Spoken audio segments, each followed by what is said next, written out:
And as a result, trade on the Northwest Shore was reduced to virtually nothing. Day after day, Jirai's prosperity started to fade away. Still, it wasn't all bad. We had our fishing, our historic landmarks, our septium mines. We could make use of those to get trade going again, both to keep our state running and to help out Northumbria. In fact, the one who advocated that approach was the mayor, my grandfather. He was the last mayor Jirai City ever had.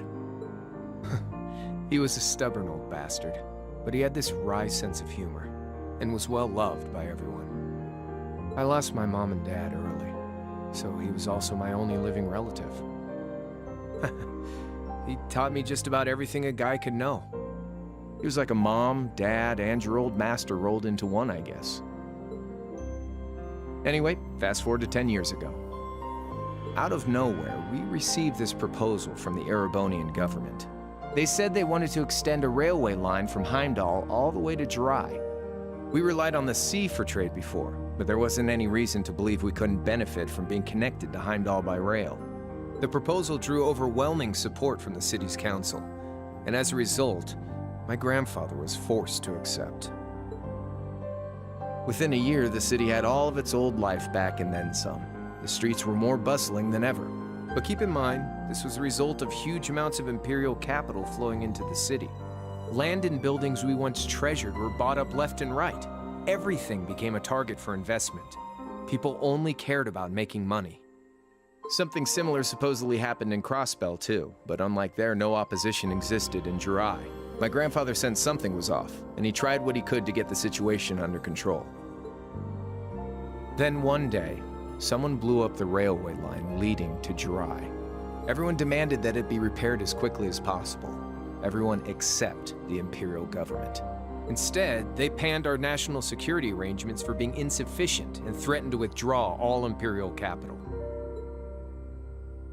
The city was left in an uproar like we'd never seen. Shares plummeted, and with no one able to ascertain the culprit's identity, chaos reigned. That was when he showed up.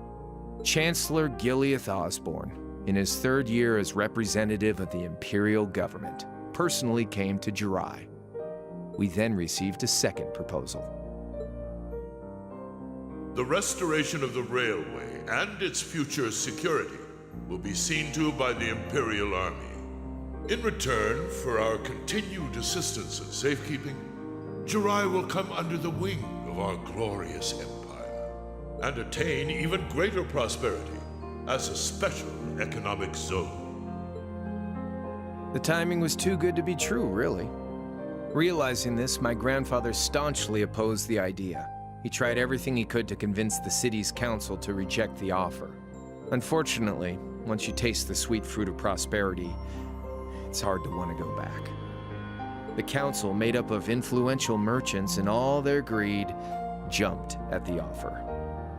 And tempted by the elimination of customs, together with the tax breaks from being an SEZ, many of the citizens did too.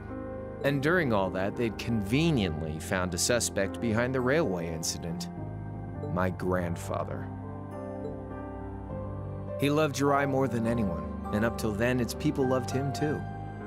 And yet, virtually overnight, he found himself facing the wrath of both the city's council and the citizens alike.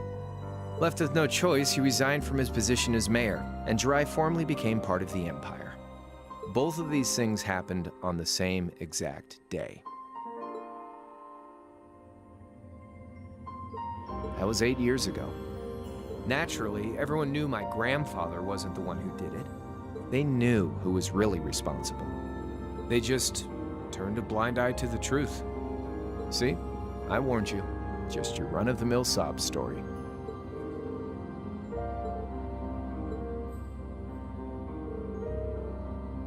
One day, he just up and died. Once he resigned, the whole affair with the railway getting blown up was all but forgotten. He lived comfortably in retirement for about half a year, fell ill, and that was that. He just lost the will to go on, I guess.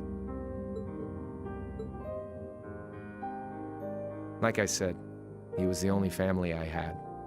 I mean, I had plenty of friends even then, but I chose to leave it all behind. I was 13 at the time. I wandered the land, doing whatever I had to get by. That was when I met old Cayenne, who happily indulged my hatred for the Chancellor. And with his financial backing, I went out with the goal to find others who were just like me. That was the beginning of the Imperial Liberation Front. Gideon, Scarlet, and Vulcan were among those I recruited. I'd also met VITA then. I only knew her as the woman who would often come to see Cayenne.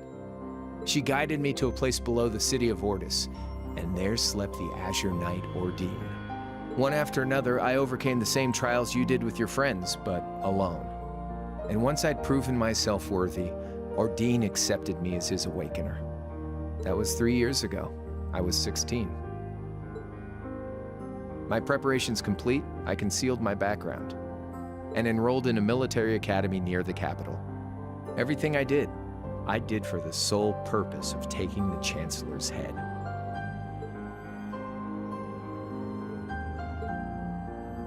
Come on now, what's with the face? You look sadder about all this than I do. I swear. I'm not trying to tell you the Chancellor was evil or anything.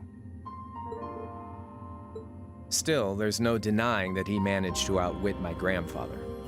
And he may have lost, but Pop's always loved a good gamble. It's thanks to him that I'm pretty good at chess, card games, that kind of stuff. I'd say it's fairly normal for a student to want to avenge his master's defeat, wouldn't you? At the end of the day, there's no denying this country has problems, and the Chancellor's methods were making them worse. I studied those problems, worked out how to use the situation to my advantage, and then won the game with an all-or-nothing gamble. But when you think of how peaceful Jirai is now, I'd say I've got a duty to clear up the mess left behind by my game too, which means ending this war and restoring peace. So it's only when that's done that my game is truly over.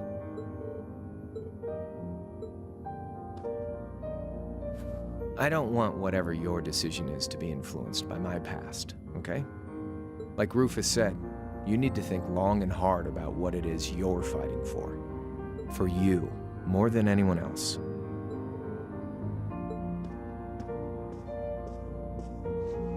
Anyway, I think I've stuck around here for long enough.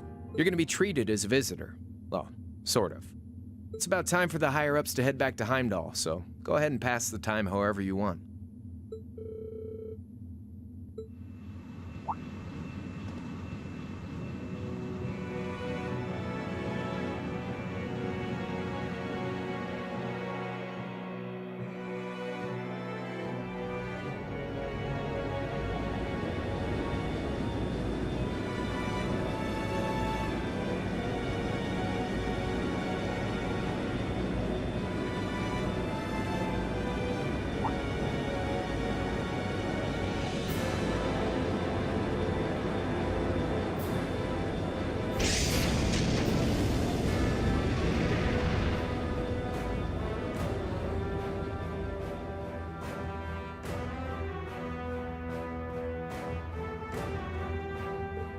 There'll be no guards outside your room, so if you want to try and escape, be my guest.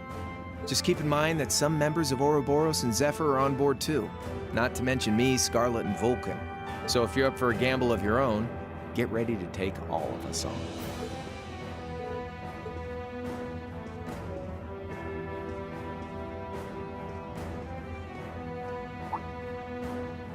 Oh yeah, one more thing. There's this real cute visitor in the guest of honor's room on the second floor. I think she'd perk right up if she saw you, so why not go pay her a visit? Just don't go making your girl jealous, okay?